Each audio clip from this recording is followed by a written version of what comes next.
Today in realist history, let's talk about populism in the Gilded Age. Okay, this one shouldn't take us long, but it's going to be informative.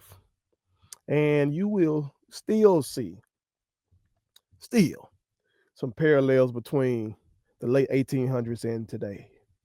Okay, so let's get into it. But before we do, make sure you hit that subscribe button. I am your homeboy first, and this is The Realest, most entertaining show in the game. Put it on something again. Hit that subscribe button, hit that like button, hit that share button, put all your people on them. Trying to get up to 10,000 subscribers, okay? And I need your help. I need your help to do so, okay? So make sure you hit that subscribe button and share this with any history lovers that you know. You know what I'm talking about? Share that. You ain't gonna find this nowhere else on the internet. We got a brother in an unfiltered manner giving y'all the real about United States history, 1877 to the present. You feel me? If you missed any of the old segments, you can go back. I got a whole playlist called Realist History. And I started off talking about industrialization, you know what I'm talking about, and I'm bringing you all the way up. Okay? So catch up and share with a friend. You feel me? Also follow me across all social media platforms. All right. But let's not waste no time. Let's go ahead and get into today's lesson. All right, the objectives for today are to do the following: analyze the problems farmers face and the groups they form to address them. And secondly, we're going to assess the goals of populists and explain why the Populist Party did not last. Okay, all right, let's go, y'all. All right, let me move this banner. Let's go. All right, Oliver H. Kelly, in terms of our terms and people for today. Oliver H. Kelly was a Minnesota farmer and businessman who organized the Grange. What was the Grange? Well, this is the Grange, an organization of farmers who joined to learn about new farming techniques, to call for the regulation of railroad and grain elevator rates, and to prompt the establishment of the ICC. All right, the Populist Party, a political party formed in 1892 on a platform of silver coinage, government ownership of the railroads, and fighting the corrupt and unresponsive elite. All right, next, we got William Jennings Bryan, the Democratic nominee for president in 1896, who supported many populist principles, including silver coinage, and who toured the country to speak directly to voters. And that was revolutionary at the time. All right, and William McKinley, the Republican candidate for president in 1896, who followed a traditional strategy of letting party workers campaign for him. Okay. And we do know he went on to win the presidency in both 1896 and 1900. All right, those are our key terms and people. All right, so let's get into the lesson, y'all. And as I've told y'all before, now I used to be an award-winning U.S. history teacher on the high school level. But I didn't make these slides. These slides accompanied the textbook that I used to teach out of. So folks with PhD behind their names, those are the folks who made these. You feel me? So I read them to you and I break them down in the realest way. So let's get it. All right. So what led to the rise of the populist movement and what effect did it have?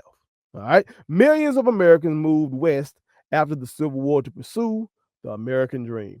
A variety of factors made their lives extremely difficult, which led to the social and political revolt known as populism, and created one of the largest third-party movements in American history. Now, you hear a lot of people talk about third party. Okay, we need more parties than just two. Okay, well, this was a time where you really had a real movement.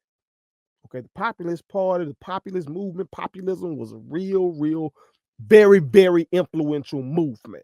Okay, so if it happened once, it can happen again, but your ass got to get organized. Let's go. All right. People moving to the West and South in the late 1800s knew that their lives would not be easy. Okay, so let's look at some of the problems they faced. All right, problems facing the farmers of the West and South. They were dealing with low prices for crops, high transportation, equipment, and loan costs. They were dealing with drought, reduced influence in politics. All right, they did not anticipate many problems that made survival nearly impossible. Okay. Frustrated by these problems, farmers began to organize. Okay, sound familiar? If you've been following along in realist history, you remember we started off in industrialization, like I mentioned. We mainly talk about the Northeast and in these big cities and all these people working in the factories and shit like that. And what did those workers do?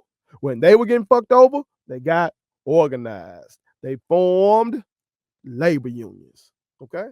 So let's see what these farmers do. Farmers created groups to address their problems. These groups formed a network called the Granger Movement.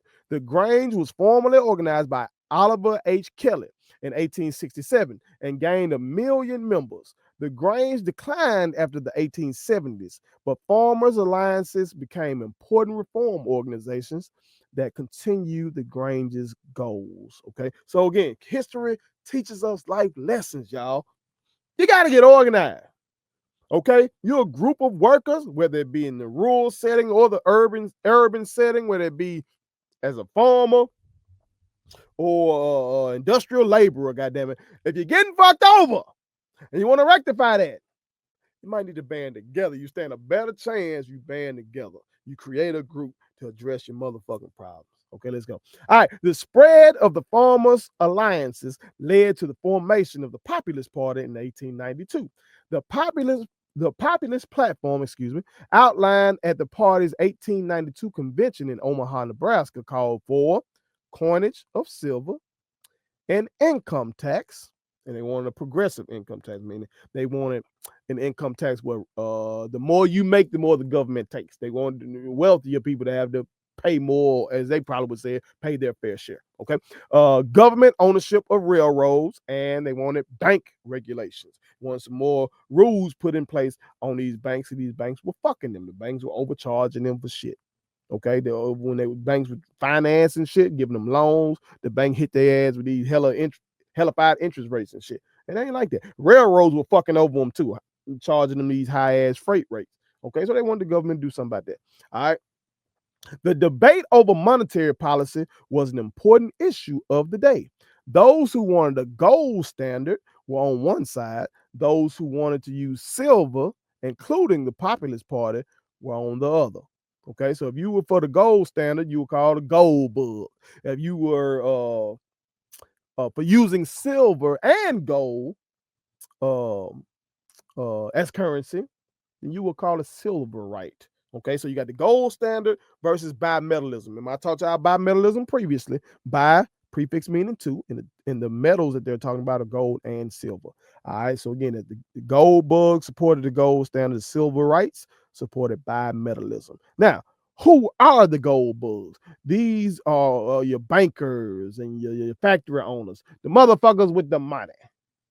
That's who it was. The motherfuckers with the money. All right, and who were the silverites? Well, those were your farmers and workers, especially rural workers, rural laborers and shit like that. All right, what would be the effects? What were the gold bugs looking for? Okay, why were they supporting the gold standard? Well, they wanted prices to fall and they wanted less money in circulation. And what did the silverites want? Okay, well, they wanted prices to rise. I told you one of their problems was low crop prices. They need to make some more money, goddamn, so they can pay the mortgage and shit. All right, and they wanted more money in circulation. All right. Now, the Populists did well in 1892, electing 3 governors, 5 senators, and 10 congressmen. That's pretty damn good. The Populist candidate for president received 1 million votes in that election. Okay, so that's pretty damn good. I'll show y'all a better image. Told y'all now I'm a nerd now. Okay, proud nerd, and I have all of the all the electoral college maps going all the way back to the first one. Okay, and so here it is. Boom. So this is the one from 1892. And so you see the Democratic candidate Grover Cleveland won the election, but you see the Populist candidate Weaver, he was doing something. I'm telling you, the Populist Party was a big deal. Really was. Really was a big deal. All right. That's pretty decent for a third party candidate. An economic depression began in 1893, and labor unrest and violence broke out. The Populist Party grew. In 1896, a young lawyer named William Jennings Bryan spoke at the National Democratic Convention. The speech, with its populist message of free silver, moved Democrats to nominate Bryan. The Populist Party chose to give him their support. Okay, now let's pause. Let's connect this back to today. Because again, you hear Donald John Trump talk about these late 1800s so much and shit, and like that's what he wants to go back to this era and all that kind of stuff. Like, goddamn it, you see what happened in his era? Goddamn depression. All right now. Y'all have been keeping up, hopefully now. And this era, this era been fucked up. Chapter, this is the third chapter we've tackled. This era was fucked up unless you were a wealthy white man. It was fucked up. You feel me? So I just want to mention that now. I see right there in black and white. Again, I didn't write these motherfucking slides. The PhDs did. And I don't want to see none of that. I don't want to see no damn depression. Okay. But I digress. All right, so William Jennings Bryan. Let me show y'all a picture of William Jennings Bryan because he was wildly influential at that time. His political brand was like he was looking out for the little guy, you know, looking out for the poor farmers and shit. The average white American, because this motherfucker was racist as fuck. Okay. But again, both parties were anti anybody else but white people at that time. All right, but this is William Jennings Bryan. Okay. And so he was talking that populist shit. He got a very famous speech called the Cross of Gold speech. You know, to my your child gonna have to know something about that when they take U.S. history. He was just getting at those wealthy motherfuckers and letting them know that, you know, rural whites and poor white farmers, that, you know, they weren't gonna be subservient to the Rockefellers of the world and the Carnegies of the world and all that kind of shit. You know what I'm talking about? They wouldn't be crucified on a cross of gold, let him put. You know what I'm talking about? So just from that rhetoric, y'all know he was down with bimetallism, or he was a silverite instead of a gold bug. You know what I'm talking about? So that's William Jennings Bryan. All right, let's go. All right, William Jennings Bryan campaigned against Republican candidate William McKinley in a way that had never been seen before. He toured the country talking directly to voters. Now, that's something today that we see, and that's the norm today. You feel me? Whether it be Trump going around the country doing these massive rallies on stage and shit, or you see some of these politicians who roll up their sleeves and go to a diner and sit and talk and have a beer with voters and all that kind of shit. Like you used to not see that. You didn't see that. So William Jennings Bryan really changed the game with that, you know, getting out there and talking to voters directly, and it made voters like him even more. You feel me? And it changed the game. It changed campaigning. Now, if your ass can't do that at least to some degree, your ass ain't gonna win no national election. It ain't happening. Yeah, your ass might not win no statewide election if you ain't got some what they call that retail politics. You might not win statewide if your ass can't do some retail politics. Get out there with the voters, let the voters see you. You know, I guess the old saying was shake some hands, kiss some babies. Well, they say that comes back to William Jennings Bryan. Well, with all that, McKinley won against Bryan in 1896 and in 1900. All right. Bryan's emphasis on money reform wasn't popular with urban workers. Now, I can imagine those urban factory workers. I can imagine no motherfucker probably was scared. Because, see, like I told you, the gold bugs were the factory owners and the bankers and shit like that. So if I'm a factory owner, I'm not talking about me personally, I'm talking about the motherfuckers and the way they thought back then. Though those factory owners probably were on some shit like telling their workers, all right, now you vote for Bryan if your ass want to. This man win. Some of y'all getting fucking fired. I ain't finna deal with them fucking policies.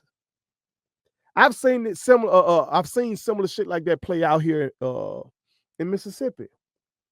You know, my hometown of Canton, Mississippi, has a car manufacturing plant, the Nissan plant, and they were thinking about The workers wanted to do a union. Many of them wanted to do a union, and Nissan letting their ass know, don't vote for that shit. You vote for that shit if you want to. We closing this damn shit up and dip it. And them folks voted against that shit. Like employers can hit your ass with some real deal intimidation, man, because you be dependent on them for your livelihood, bro. And unfortunately, many of them take advantage of that shit and exploit their workers. You know what I'm saying? So I bet you that played a large role in those urban workers not being down with that shit Brian was talking about. Okay. But let me show you the electoral college map from 1896, followed by the one from 1900. Okay. Show y'all what it looked like between Bryan and McKinley. All right, and there you have it. Now, I know you see a lot of blue there. Okay. I know you see a lot of blue there. You might think, God damn, Bryan won that bitch. Then. You got to remember now, it ain't how many states your ass win. You got to get the electoral college votes. You got to get them numbers that's in them states. You feel me? To add up. And so Florida, for instance, wasn't like that. Like it is today. You know, look, Florida only had 4 goddamn electoral votes. Texas only had 15 back then.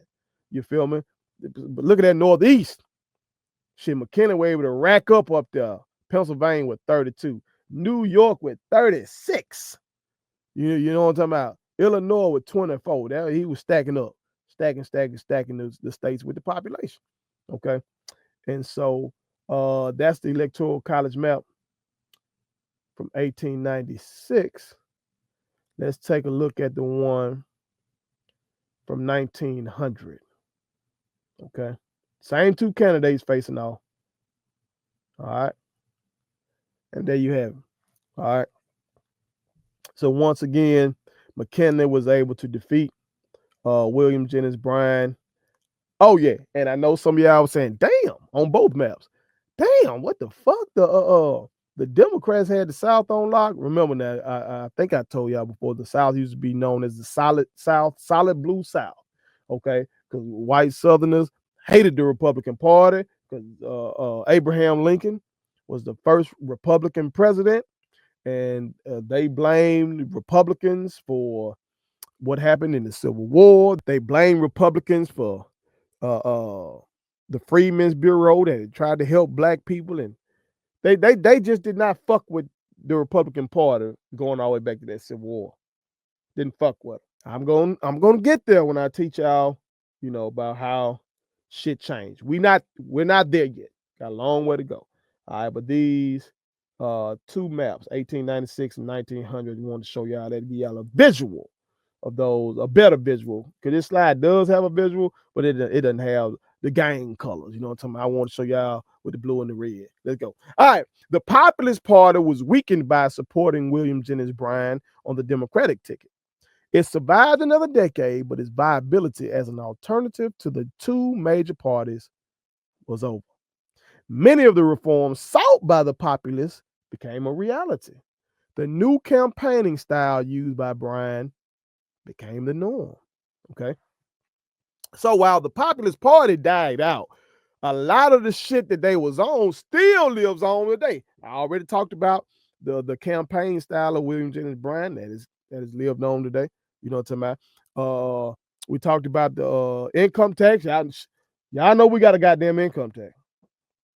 Now, some may argue it's not as progressive as it should be, the way these motherfuckers be dodging these taxes, these millionaires and billionaires. But based on what it says on paper, we have a progressive income tax, where the more you make, the more they take. It talked about, government regulating things. Well, the government does regulate the banks. Okay, the government does regulate the railroads. You feel me? So some of the shit that the populists wanted, some of those ideas were absorbed primarily by the Democratic Party, because as you saw, Bryan ran as a Democrat. You feel me? So there it is, y'all. We knocked out another one. Okay, let's go back over our key terms and people real quick. We talked about Oliver H. Kelly. We said he was a farmer and businessman who organized the Grange. We know that the Grange was an organization of farmers who basically got together, got organized, so they can try to fight back against the shit that was harming them. Now, you know what I'm talking about? So they can try to better their lives, okay, collectively. All right. And we know that the Grange was a forerunner of the Populist Party, okay, which was a political party formed in 1892. They wanted silver coinage. They wanted government ownership of the railroads, or at least for the government to increase regulation on the railroads. We talked about them wanting government regulation of the banks, so forth and so on. You feel me? William Jennings Bryan, we say he was a Democratic nominee for president in 1896 and in 1900, okay? And he brought those populist ideas into the Democratic Party, you feel me? And we talked about William McKinley, a Republican who won the presidency in 1896 and 1900 by defeating William Jennings Bryan. So, I hope y'all enjoyed today's lesson. Make sure you share to any of your partners who also love history or are trying to learn, who are trying to get better. You feel me? I started doing these segments as a way to fight back against the bullshit that's going on in our country right now. Because obviously a lot of people are uneducated, miseducated, or undereducated, and we got to do something about that. And as somebody who knows this stuff, and I know how to deliver this information to people in a way that makes it plain, I can't sit on the sideline and not do that. So that's why I'm doing this, and I hope y'all appreciate it. All right, and make sure you tune in for more realist history here on the realest, most entertaining show in the game. Put it on something.